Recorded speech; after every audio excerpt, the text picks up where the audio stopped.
नमस्कार दोस्तों, इस वीडियो में अपन इतिहास से संबंधित प्रश्न लेंगे जो कि इतिहास में सूफी संप्रदाय से संबंधित है। उन 15 प्रश्नों का अध्ययन करेंगे। पूरे वीडियो को देखिए, एक एक प्रश्न बहुत ही महत्वपूर्ण है। तो देखिए, इतिहास भक्ति आंदोलन यानी सूफी आंदोलन के दौरान। देखिए, भक्ति काल के दौरान एक तो हुआ था निर्गुण और एक सगुण। अब निर्गुण में एक संत काव्य और एक सूफी काव्य, एक था निर्गुण में संत काव्य, एक था सूफी काव्य। सगुण में आगे चल करके वही दो, एक कृष्ण भक्ति एक राम भक्ति। तो देखिए, निर्गुण में संत काव्य का प्रतिनिधि जो कवि माने जाते हैं वो हैं कबीर, और सूफियों में थे जायसी। कृष्ण भक्ति में सूरदास हैं, राम भक्ति में तुलसीदास हैं। इनका भी अपन को पता होना चाहिए, किसी भी प्रकार से प्रश्न परीक्षा में पूछा जा सकता है। तो आज अपन सूफी आंदोलन से संबंधित अध्ययन करेंगे। अक्सर परीक्षा में प्रश्न यहाँ से उठाए जाते हैं। तो देखिए, खानकाह क्या था? सूफी आंदोलन के दौरान खानकाह क्या था? पूछे जाने योग्य कथन है। ये सूफियों का निवास स्थान था ना, उसको क्या कहा जाता है? खानकाह कहा जाता है। बहुत अच्छा कथन है मित्रों, इसलिए ऐसे कथनों को आप नोट कर लीजिएगा। खानकाह क्या है? सूफियों का निवास स्थान। अगला देखिए, सूफी संप्रदाय में संगीत को क्या कहा जाता है? सूफी संप्रदाय में संगीत को क्षमा कहा जाता है। क्या कहा जाता है? क्षमा कहा जाता है। अगला देखिए, अबुल फजल ने कितने सूफी आंदोलनों का उल्लेख किया? बहुत अच्छा प्रश्न है, कई बार ये प्रश्न पूछा गया है परीक्षाओं में कि अबुल फजल ने कितने सूफी सिलसिलों का उल्लेख किया? तो 14 सूफी सिलसिलों का उल्लेख किया था अबुल फजल ने। ख्वाजा मोइनुद्दीन चिश्ती को सुल्तान उल हिंद की उपाधि दी, किसके द्वारा दी गई थी? मोहम्मद गोरी के द्वारा दी गई थी। यह पृथ्वीराज चौहान के शासनकाल में भारत आए थे और चिश्ती संप्रदाय के संस्थापक भी थे, ख्वाजा मोइनुद्दीन चिश्ती। तो सुल्तान उल हिंद की उपाधि, बहुत अच्छा कथन है मित्रों कि ख्वाजा मोइनुद्दीन चिश्ती को सुल्तान उल हिंद की उपाधि किसे दी, किसके द्वारा प्रदान की गई थी? तो मोहम्मद गोरी के द्वारा प्रदान की थी। और मोहम्मद गोरी के साथ में ये भारत में आए थे, ख्वाजा मोइनुद्दीन चिश्ती। आगे देखिए, ऐबक की कुतुबुद्दीन ऐबक की दिल्ली विजय के पश्चात वहां जन्म लेने वाले प्रथम शिशु कौन थे? जब कुतुबुद्दीन ऐबक ने दिल्ली में विजय प्राप्त कर ली थी, उसके बाद में जन्म लेने वाले प्रथम शिशु कौन थे? तो प्रथम शिशु हिमामुद्दीन नागौरी थे। इनकी दरगाह नागौर में है। ख्वाजा मोइनुद्दीन चिश्ती के बाद में इन्हीं की सर्वाधिक मान्यता मानी जाती है, ये भी ध्यान में रखना। इसे हिमामुद्दीन नागौरी को सन्यासियों का सुल्तान भी कहा जाता है।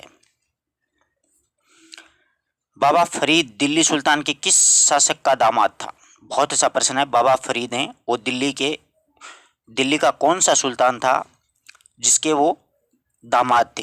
तो बलबन के दामाद थे बाबा फरीद हैं। उन्होंने बलबन ने अपनी बेटी की शादी है वो बाबा फरीद के साथ की थी। बलबन की पुत्री हुजैरा का विवाह है फरीद के साथ हुआ था।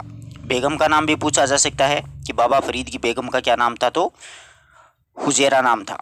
बलबन की पुत्री थी हुजैरा और बाबा फरीद की बेगम थी। अगला देखिए, मेरे मकान में 2 दरवाजे हैं, यदि सुल्तान एक से आएगा तो मैं दूसरे से चला जाऊंगा। ये शब्द निजामुद्दीन औलिया ने किस सुल्तान के लिए कहे थे?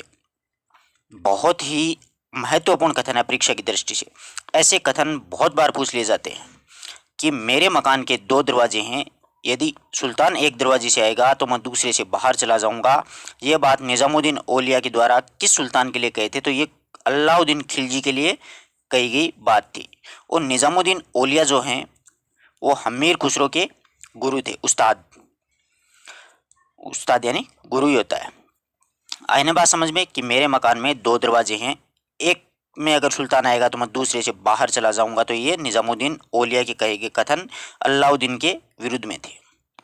किस सूफी ने मक्का की 24 बार यात्रा की? बहुत ही महत्वपूर्ण कथन है मित्रों। किस सूफी संत के द्वारा मक्का की 24 बार यात्रा की गई?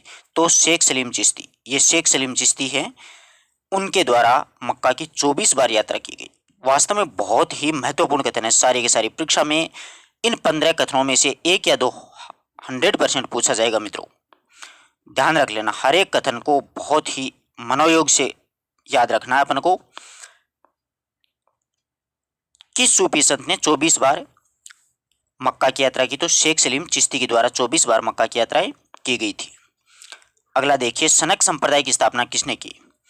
सनक संप्रदाय की, सनकादि संप्रदाय बोलते हैं इसको, निम्बार्काचार्य के द्वारा की गई थी। और निम्बार्काचार्य की मुख्य पीठ जो है वो इस्लामाबाद अजमेर में है, परशुराम जी के द्वारा स्थापित की गई थी। ये भी ध्यान में रख लेना। निम्बार्काचार्य का बचपन का नाम नियमानंद था। आगे देखिए, किस भक्ति संत जिन्होंने हिंदी भाषा में उपदेश दिए थे? कौन से भक्ति काल में कौन से ऐसे संत हुए थे जिन्होंने हिंदी भाषा में अपने उपदेश दिए? तो रामानंद जी के द्वारा हिंदी भाषा में उपदेश दिए गए थे। रामानंद जी के निर्गुण और सगुण दोनों ही प्रकार के शिष्य थे, ये भी ध्यान में रख लेना। परंतु रामानंद जी जो थे वो भक्ति के मार्ग में राम भक्ति को ही इन्होंने अपनाया था, ये भी ध्यान में रख लेना। शुद्धता द्वैतवाद दर्शन किसके द्वारा दिया गया? तो शुद्धता द्वैतवाद जो दर्शन है वो वल्लभाचार्य जी के द्वारा दिया गया था। वैसे शुद्धता द्वैतवाद है वो विष्णु स्वामी के द्वारा प्रतिपादित किया गया था और विष्णु संप्रदाय वल्लभाचार्य जी के गुरु ही थे। असम का चैतन्य किसे कहा जाता है? बहुत महत्वपूर्ण कथन है मित्रों। असम का चैतन्य शंकरदेव को कहा जाता है। वैसे चैतन्य महाप्रभु हैं वो बंगाल के थे, ये भी ध्यान में रख लेना। चैतन्य महाप्रभु कहाँ है? चैतन्य महाप्रभु ने भक्ति का जो आंदोलन खड़ा किया था वो बंगाल में किया था और असम में शंकरदेव के द्वारा भक्ति का आंदोलन का प्रचार प्रसार किया गया था। कबीर व उसके शिष्य धर्मदास के मध्य संवाद किस ग्रंथ में संकलित है? अमरमूल नामक ग्रंथ में संकलित है। बहुत अच्छा कथन है। कबीर और उसके शिष्य थे धर्मदास। कबीरदास जी की देखो रचना बीजक थी, साखी शब्द और रामायणी नाम से थी, तो उसका संकलन और धर्मदास के द्वारा ही किया गया था। जब कबीरदास जी का स्वर्गवास हो गया तो उनकी गद्दी पर धर्मदास ही बैठे थे और कबीरदास जी और धर्मदास जी के मध्य जो संवाद होता था वो अमूर्मूलक नामक ग्रंथ में संकलित है। बहुत महत्वपूर्ण कथन है। यह है युग युग एक कटार है और राजा कसाई, किसने कहा था? ये युग है वो एक कटार के समान है और राजा है यहाँ का वो एक कसाई के समान है। ये कथन नानक के द्वारा कहा गया था। बहुत महत्वपूर्ण कथन है, परीक्षा उपयोगी कथन है मित्रों, ध्यान में रखना, बहुत ही महत्वपूर्ण है। इस प्रकार के कथन अक्सर पूछे जाते हैं परीक्षाओं में। आगे देखिए, कर्नाटक में दासकूट आंदोलन किसने चलाया था? कर्नाटक में दासकूट आंदोलन पुरंदरदास के द्वारा चलाया गया था। यह कथन भी बहुत महत्वपूर्ण है कि कर्नाटक में दासकूट आंदोलन किसने चलाया? पुरंदरदास के द्वारा चलाया गया था। इस प्रकार से अपन ने भक्ति काल से संबंधित 15 प्रश्नों का अध्ययन किया। इसमें से मित्रों सारे के सारे कथन बहुत ही महत्वपूर्ण हैं। आप अच्छे से मनोयोग से इन सभी कथनों को याद कर लीजिए। आपके पास लिखे हुए नहीं तो आप साथ साथ नोट भी कर लीजिए इनको। ये छठी से लेकर 10वीं तक की जो सामाजिक विज्ञान चलती है अपने एसएसटी जिसको बोलते हैं, रीट परीक्षा, सेकंड ग्रेड परीक्षा के लिए ये बहुत ही महत्वपूर्ण टॉपिक है। तो मिलते हैं एक नए वीडियो नए टॉपिक के साथ। तब तक के लिए नमस्कार दोस्तों।